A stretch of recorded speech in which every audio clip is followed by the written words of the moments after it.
Mengenal 5 watak orang Aceh yang paling sering ditemukan.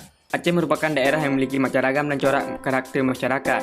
Sama seperti namanya Aceh yang memiliki makna Arab, Cina, Eropah, dan Hindia kerap mewarnai keragaman rakyat Aceh yang dicerminkan dalam beberapa karakter antaranya. 1. Religius.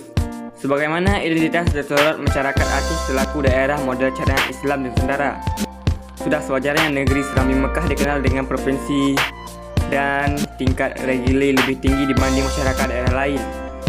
Hal itu dicerminkan dan cara berbusana orang Aceh dan antusias mereka dalam ibadah yang bisa menjadi contoh oleh daerah pemeluk agama Islam lainnya. 2. Perhitungan. Bagi masyarakat Aceh Pidi dan sekitarnya, karakter masyarakat Aceh dikenal sebagai sosok yang berperhitungan, khususnya jika menyantung tentang uang. Ini dipengaruhi oleh jiwa dagang orang Aceh yang menjadikan mau tidak mau bersikap demikian agar memperoleh keuntungan yang hasil dagangannya. Banyak kalangan yang menaksir watak satu ini sebagai sifat hemat, namun tak jarang juga diklaim sebagai sifat pelit. 3. Teman sesama etnis. Ini adalah sifat di mana orang Aceh tertentu, khususnya Aceh Selatan dan Gayo, yang sering berteman hanya dengan sesama suku mereka saja.